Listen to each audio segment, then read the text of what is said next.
So very good afternoon to Mr. Stephen and my fellow friends.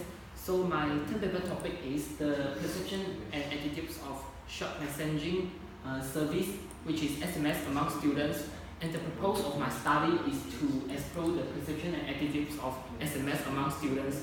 So in order to deeply understand and also know more about this topic, I have do research and use a few journals and articles to support my standpoints. So one of the journals that I use is the Perception and Attitudes Toward the Use of SMS to Support Learning and Teaching at the Kuwait University, which done by the University of Wollongong, Australia students. So basically these papers have chosen 171 students to do a research, and the results show that SMS is one of the most important educational tools for college students. But the chosen sample of these papers is only 171, and also I think the SMS is not only an educational tool for college students. So in my term paper, I will enlarge the sample size to 18 to 23 years old college student, and also add more questions in my questionnaire in order to get a more accurate and comprehensive answer and result from there. So my objective for this subject is to assess the perception and attitudes of SMS among students, and the objective 2 is to examine the important relationship between the SMS and college student, and the third objective is to examine the degree of importance of SMS to students, and the last objective is to investigate the effects of SMS among students.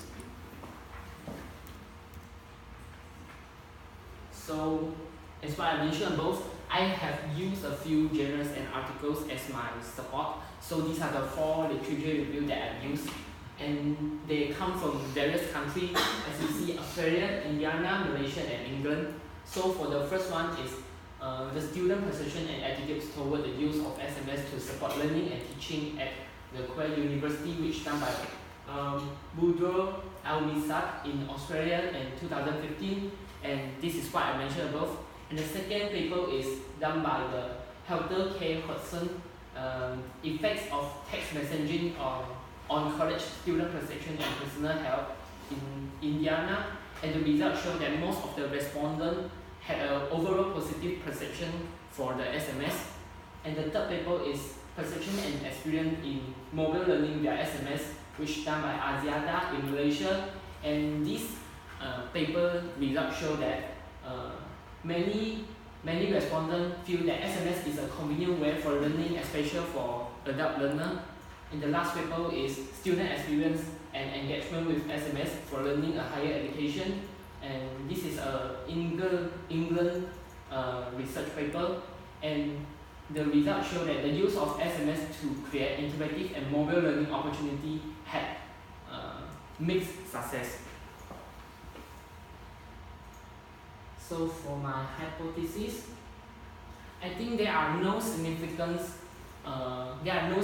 relationship between gender, nationality, and education, and the perception and attitude of SMS among students. But I think there are significant relationships between age and the perception and attitudes of SMS among students.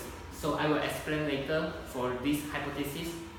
So for the theoretical framework, I think social cognitive theory and media dependency theory are the most suitable theory for using in this paper. So social cognitive theory is all about how people learn by observing others.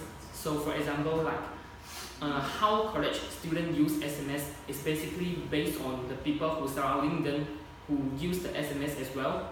And for the second theory, which is media dependency theory, it is all about the more dependent an individual is on the media in fulfilling his or her needs, the more important the media will mean to his or she. As what we know, SMS basically is fulfilling the needs for college students. Yeah.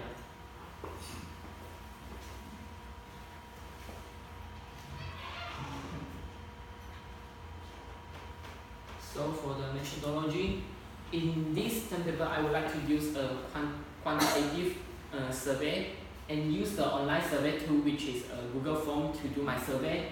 And my target, which is my scope of this study, as what I mentioned above, who is college student aged 18 to 23 years old, and I would like to enlarge my sample size to 200 sample size and collect their response to analysis my data.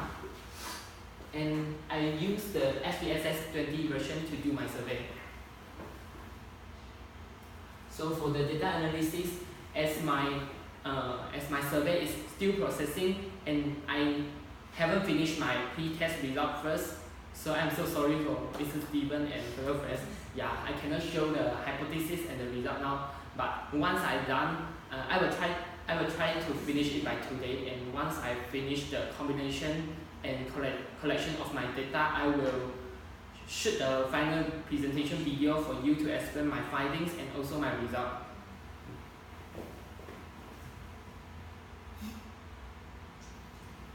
So, in conclusion, I think SMS has become one of the most important ways for students, and also it's one of the most important elements for influencing them in many ways, such as advertising, governmental service, banking service, and also health services.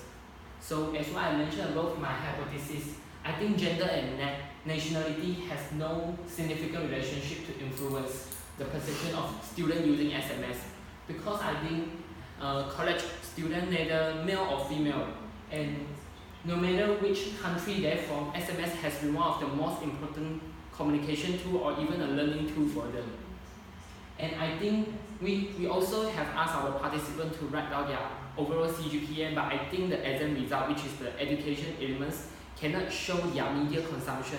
So I think there is no significant relationship between expectation and the perception and attitudes of SMS among students. And I think age does have critical relationship when college students using SMS, because my target audience, who is college student aged 18 to 23 years old, are who use social media the most, which means most of them are not using the SMS now. So I think this research topic might not suitable for group that age 23 or below. So for social implication, I think SMS has become more and more not important in many developed countries, as their government can provide those advanced technologies device for students or even young people to learn and teach. And I think SMS is more important in many developing countries, because that is one of the most important communication tools or even their life essential tools for them. So for the limitation and recommendation, I think the limitation is we just only focus on one higher education provider, which is in India only, and we should enlarge it maybe to another university. And the scope of research is too general.